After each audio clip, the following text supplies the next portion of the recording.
Control and coordination ಈ ಸಲ ಇರುವಂಥ SA1ಗೆ ಈ ಸೆಪ್ಟೆಂಬರ್ ಮಂತಲ್ಲಿ ನಡೆಯುವಂಥ SA1ಗೆ ಕಂಟ್ರೋಲ್ ಆ್ಯಂಡ್ ಕೋಆರ್ಡಿನೇಷನ್ನ ಕ್ವಿಕ್ಕಾಗಿ ರಿವೈಸ್ ಮಾಡೋಣ. ಅಂದರೆ ಕಂಪ್ಲೀಟ್ ಎಕ್ಸ್ಪ್ರೆಷನ್ ಎಲ್ಲ ಇಂಪಾರ್ಟೆಂಟ್ ಕ್ವಶನ್ಸ್ ಯಾವ್ದು ಬರುತ್ತೆ, ಎಷ್ಟು ಮಾರ್ಕ್ಸಿಗೆ ಬರುತ್ತೆ, ಅದ್ರ ಬಗ್ಗೆ ಒಂದು ತುಂಬ ಚಿಕ್ಕದಾಗಿರುವಂಥ ಡೀಟೇಲ್. ಓಕೆ, ಕಂಟ್ರೋಲ್ ಆ್ಯಂಡ್ ಕೋಆರ್ಡಿನೇಷನಲ್ಲಿ ಇಂಪಾರ್ಟೆಂಟ್ ಕಾನ್ಸೆಪ್ಟ್ ಅಂತ ಬಂದರೆ ಫಸ್ಟ್ ನಮಗೆ ಬೇಕಾಗಿರುವಂಥದ್ದು ಬಂತು ನ್ಯೂರಾನ್. ಸೊ ಕಂಟ್ರೋಲ್ ಆ್ಯಂಡ್ ಕೋಆರ್ಡಿನೇಷನ್ನ ಇನಿಷಿಯಲಿಂದಲೇ ಸ್ಟಾರ್ಟಿನ 2ನೇ ಪೇಜಲ್ಲಿ ಇದೆ ನ್ಯೂರಾನ್ ಡಯಾಗ್ರಾಮ್. ನ್ಯೂರಾನ್ ಡಯಾಗ್ರಾಮ್ 2 ಮಾರ್ಕಿಗೆ ತುಂಬ ಇಂಪಾರ್ಟೆಂಟ್. ನ್ಯೂರಾನ್ ಡಯಾಗ್ರಾಮ್ ಪ್ರಾಕ್ಟೀಸ್ ಮಾಡಲೇಬೇಕು. ಅಫ್ಕೋರ್ಸ್ 9th ಸ್ಟ್ಯಾಂಡರ್ಡಲ್ಲಿ ಕೂಡ ನೀವು ನ್ಯೂರಾನ್ ಡಯಾಗ್ರಾಮ್ನ ಕಲ್ತಿರ್ತೀರ. ನ್ಯೂರಾನ್ ಆದಮೇಲೆ ನೆಕ್ಸ್ಟ್ ಕಾನ್ಸೆಪ್ಟ್ ಅಂತ ಬಂದರೆ ಅದು ಬಂದು ರಿಫ್ಲೆಕ್ಸ್ ಆ್ಯಕ್ಷನ್ ಅಂತ. Okay, reflex action ಹಾಗಂದ್ರೇನು?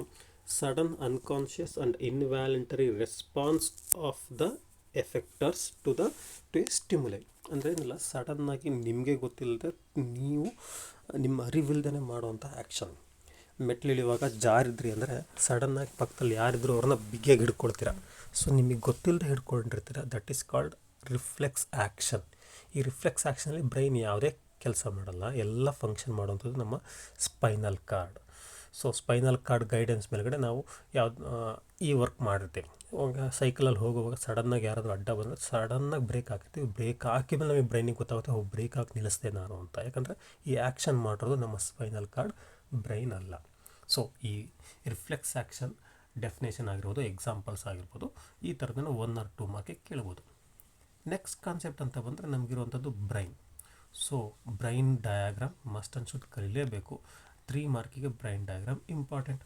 ಅಫ್ಕೋರ್ಸ್ ನಮ್ಮ ಮಾರ್ಚ್ ಮಂತಲ್ಲಿ ನಡೆದಂಥ ಎಕ್ಸಾಮ್ಸಲ್ಲಿ ಆಗಿರ್ಬೋದು, ಅಥವಾ ಜೂನ್ ಮಂತಲ್ಲಿ ನಡೆದಂತಹ 3rd ಟೈಮ್ನ SSLC ಎಕ್ಸಾಮ್ ಆಗಿರ್ಬೋದು, ಅಲ್ಲಿ ಬ್ರೈನ್ ಡಯಾಗ್ರಾಮ್ನ 3 ಮಾರ್ಕಿಗೆ ಕೇಳಿದ್ದಾರೆ. ಸರಿ, ಬ್ರೈನ್ ಡಯಾಗ್ರಾಮ್ನ ಕೇಳ್ಬೋದು ಅಥವಾ ಬ್ರೈನ್ ಫಂಕ್ಷನ್ನ ಕೇಳ್ಬೋದು. ಸೊ ಬ್ರೈನ್ ಫಂಕ್ಷನ್ಸ್ ಅಂತ ಬಂದಾಗ ಬ್ರೈನ್ನ ಮೇಜರಾಗಿ 3 ಪಾರ್ಟ್ಸಲ್ಲಿ ಡಿವೈಡ್ ಮಾಡ್ತೀವಿ. ಫಸ್ಟ್ ಒನ್ ಬಂದು 4 ಬ್ರೈನ್ ಅಂತ ಕರಿತೀವಿ. 4 ಬ್ರೈನಲ್ಲಿ ಮೇಜರ್ ಆಗಿರುವಂಥ ಬ್ರೈನ್ನ ಲೇಬಲ್ ಪಾರ್ಟ್ ಅಂದರೆ ದಟ್ ಈಸ್ ಸೆರೆಬ್ರಮ್. ಸೆರೆಬ್ರಮ್ ಏನು ಕೆಲಸ ಮಾಡ್ತಿದೆ? It's a thinking part of the brain. It control all the voluntary actions. ಇದು ಎಲ್ಲ ವ್ಯಾಲಂಟರಿ ಆ್ಯಕ್ಷನ್ಸ್ನ ಕಂಟ್ರೋಲ್ ಮಾಡುತ್ತೆ. At the same time it control the touch, smell, hearing, taste, sight, mental activities, thinking, learning, memory, emotion ಎಲ್ಲವನ್ನು ಕೂಡ ನಮ್ಮ cerebrum control ಮಾಡ್ತಾ ಇದೆ. Next mid brain. It controls the involuntary actions, reflex movements of head, neck, eyes. ಇದು involuntary ಆ್ಯಕ್ಷನ್ಸ್ನ, ನಮ್ಮ ಕಂಟ್ರೋಲಲ್ಲಿ ಇಲ್ಲದೇ ಇರೋವಂಥ ಎಲ್ಲ ಆ್ಯಕ್ಷನ್ಸ್ನ ನಮ್ಮ ಮಿಡ್ ಬ್ರೈನ್ ಕಂಟ್ರೋಲ್ ಮಾಡುತ್ತೆ. ನೆಕ್ಸ್ಟ್ ಹೈಂಡ್ ಬ್ರೈನ್ ಅಂತ ಇದೆ. ಅದರಲ್ಲಿರೋ ಮೇಜರ್ ಆಗಿರೋದು cerebellum. Cerebellum control body movement, balance and posture. Body movement, balance and posture. Pons control respiration. Medulla, ಇದು ಬಹಳ ಇಂಪಾರ್ಟೆಂಟ್ ನೋಡಿ. Medulla control heart beat, blood pressure, swallowing ಅಂದರೆ ನುಂಗೋದು, ಕಾಫಿಂಗ್, ಸ್ನೀಸಿಂಗ್, ವಾಮಿಟಿಂಗ್ ಇವನ್ನ ಕಂಟ್ರೋಲ್ ಮಾಡುತ್ತೆ. ಯಾಕಂದರೆ ಇವ್ಯಾವನ್ನೂ ನಾವು ಕಂಟ್ರೋಲ್ ಮಾಡೋಕ್ಕೆ ಬರಲ್ಲ. ವಾಮಿಟ್ ತಡ್ಕೊಳಕ್ಕಾಗಲ್ಲ, ಸ್ನೀಸಿಂಗ್ ಕೂಡ ತಡೆಯೋಕ್ಕಾಗಲ್ಲ, ಬ್ಲಡ್ ಪ್ರೆಷರ್ ಇನ್ಕ್ರೀಸ್ ತಾನಾಗೆ ಆಗುತ್ತೆ, ಹಾರ್ಟ್ ಬೀಟ್ ಅದೇ ಕೆಲಸ ಮಾಡ್ತಾ ಇದೆ. ಈ ಥರನ ಕಂಟ್ರೋಲ್ ಮಾಡೋದು ಮೆಡುಲಾ. ಸೊ ಈ ಕಾನ್ಸೆಪ್ಟಲ್ಲಿ ಬ್ರೈನ್ ಡಯಾಗ್ರಾಮ್ ಅಥವಾ ಬ್ರೈನ್ ಫಂಕ್ಷನ್ ಇವೆರಡರಲ್ಲಿ ಯಾವ್ದಾದ್ರು ಒಂದನ್ನು ಪಕ್ಕ 3 ಮಾರ್ಕಿಗೆ ಕೇಳ್ತಾರೆ. ನೆಕ್ಸ್ಟ್ ಕಾನ್ಸೆಪ್ಟ್ ಬಂತು ಮೂಮೆಂಟ್ ಆಫ್ ಪ್ಲ್ಯಾಂಟ್ಸ್ ಅಂತ. ಪ್ಲ್ಯಾಂಟ್ಸ್ ಮೂಮೆಂಟ್ಸ್ ಬಹಳ ಈಸಿಯಾಗಿರುವಂಥ ಕಾನ್ಸೆಪ್ಟು. ಮೂಮೆಂಟ್ಸ್ ಆಫ್ ಪ್ಲ್ಯಾಂಟ್ಸ್ ಅಂತ ಬಂದಾಗ ಮೊದಲನೇದು ಫೋಟೋಟ್ರೋಪಿಸಮ್. Photo means sunlight. ನಿಮಗೆ ಗೊತ್ತಿರೋ ಹಾಗೆ ಫೋಟೋ ಅಂದರೆ light, sunlight. The movement of plants in response to the light. Plants ಯಾವಾಗಲೂ ಸನ್ಲೈಟ್ ಕಡೆ ಮೂಮೆಂಟ್ ಆಗ್ತಿರ್ತವೆ ಬಿಕಾಸ್ ಫೋಟೋಸಿಂಥಸಿಸ್. ಜಸ್ಟ್ 1 ಮಾರ್ಕಿಗೆ 1 ಲೈನ್ ತಿಳ್ಕೊಂಡ್ರೆ ಸಾಕಾಗುತ್ತೆ. Geotropism, movement of plants or movements of plants towards the gravity ಕಡೆ ಮೂಮೆಂಟ್ ಆಗೋದನ್ನ ನಾವು ಜಿಯೋಟ್ರೋಪಿಸಮ್ ಅಂತ ಕರಿತೀವಿ. ಹಾಗೆ chemotropism, movement of plants response to the chemicals. Specially we have to mention the example that is growth of pollen tube towards the ovule. ಇದು ನಿಮಗೆ ರೀಪ್ರೊಡಕ್ಷನಲ್ಲಿ ಡೀಟೇಲಾಗಿ ಬರುತ್ತೆ. ಕೀಮೋಟ್ರೋಪಿಸಮ್ ಅಂತ ಕೇಳಿದ್ರೆ you have to mention this pollen tube. Next ಒಂದು hydrotropism ಅಂತ ಬಂದಾಗ movement of plants in response to the water because water is very necessary for the plants roots always searching for the water. Plants roots ಏನಿದೆ ಅದು ಯಾವಾಗಲೂ ನೀರಿನ ಕಡೆನೇ growth ಆಗ್ತಾ ಇರುತ್ತೆ. ಸೊ ಫೋಟೋಟ್ರೋಪಿಸಮ್ ಇದರಲ್ಲಿ ಯಾವ್ದಾದ್ರು 2 1 ಮಾರ್ಕಿಗೆ ಅಥವಾ 2 ಮಾರ್ಕಿಗೆ ಕೇಳ್ತಾರೆ. ನಿಮಗೆ ಗೊತ್ತಿರೋ ಎಕ್ಸಾಕ್ಟಾಗಿ ವಾಟ್ ಈಸ್ ಅ ಫೋಟೋಟ್ರೋಪಿಸಮ್ ನಿಮಗೆ ಗೊತ್ತಿದ್ರೆ ಬರೀರಿ, ಇಲ್ಲ ಅಂದರೆ ನೀವು 4-5 ನೀವೇನು ಕಲ್ತೀರೋ ಅಷ್ಟನ್ನು ಬರೀರಿ. ಅದರಲ್ಲಿ ಯಾವ್ದು ಬೇಕೋ ಅದನ್ನು ಸೆಲೆಕ್ಟ್ ಮಾಡ್ಕೊಂಡು ಮಾರ್ಕ್ಸ್ ಕೊಡ್ತಾರೆ. ಅಫ್ಕೋರ್ಸ್ ನೀವು ಆರ್ಡರ್ ವೈಸ್ ಎಲ್ಲ ನೀಟಾಗಿ ಬರೀತೀರಾ, ಬಟ್ ಎಕ್ಸಾಕ್ಟಾಗಿ ಕಿಮೋಟ್ರೋಪಿಸಮ್ ಅಂತ ಕೇಳಿದಾಗ ಕನ್ಫ್ಯೂಷನ್ ಆಗ್ಬೋದು. ಆವಾಗ 4 5 ಬರುತ್ತೆ, ಅದರಲ್ಲಿ ಯಾವುದು ಸರಿ ಇರುತ್ತೋ ಅದಕ್ಕೆ ಮಾರ್ಕ್ಸ್ ಸಿಗುವಂಥ ಚಾನ್ಸಸ್ ಇರುತ್ತೆ. Next one plant hormones. Plant hormones ಇಲ್ಲಿ 5 ಇದೆ ನೋಡ್ಬೋದು.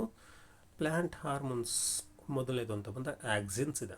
ಆಕ್ಸಿನ್ಸ್ ಅಂದರೆ ತುಂಬ simple, helpful for cell division, cell ಡಿವಿಷನ್ಗೆ, ಹಾಗೆ cell elongation and growth.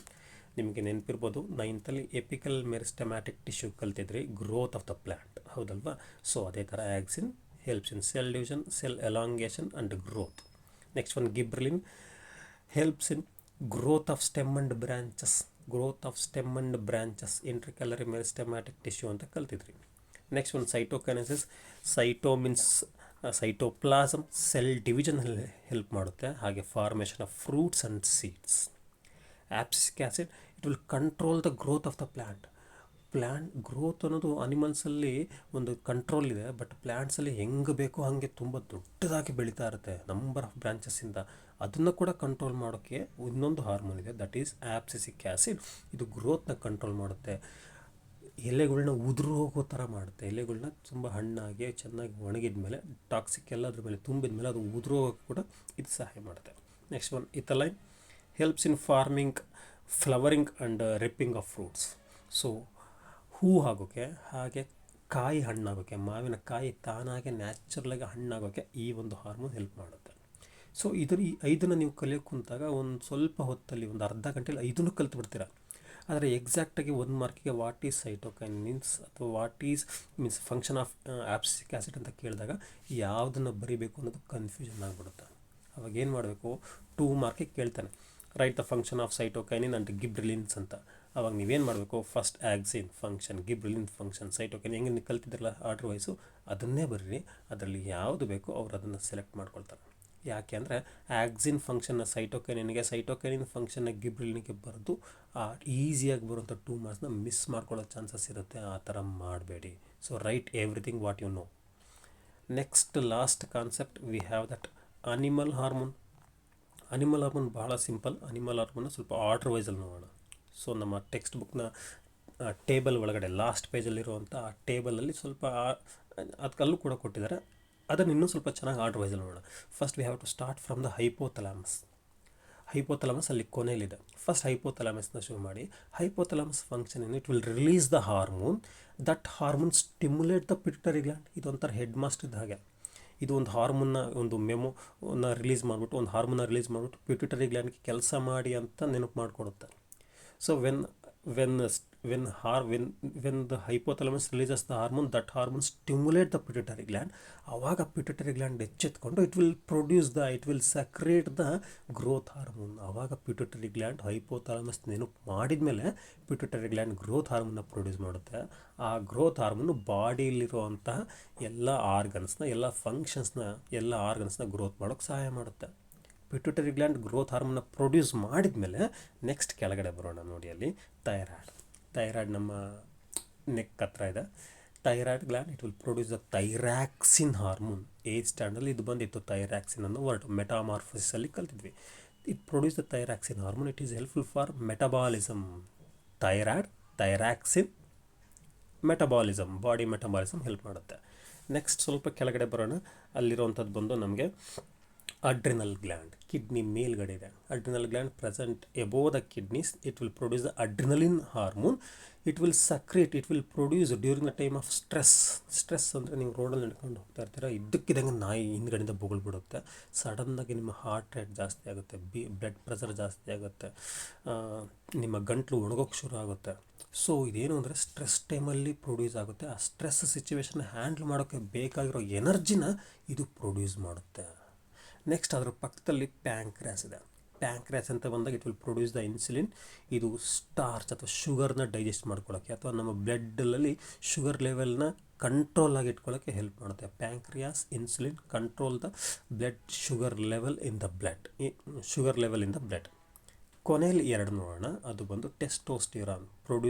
It is produced by the testis. It will helpful for growth and development of male reproductive organ.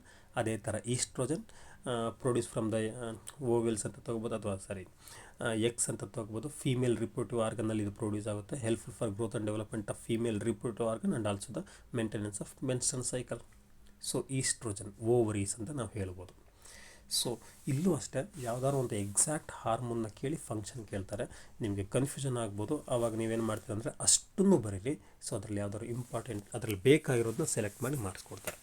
So SA1 ಪ್ರಿಪ್ರೇಷನ್ಗೆ ನಮ್ಮ ಚಾನಲಲ್ಲಿ complete SA1 preparation videos ಬರ್ತಾ ಇರುತ್ತೆ, ನೋಡಿ. So follow ಮಾಡಿ. Thank you.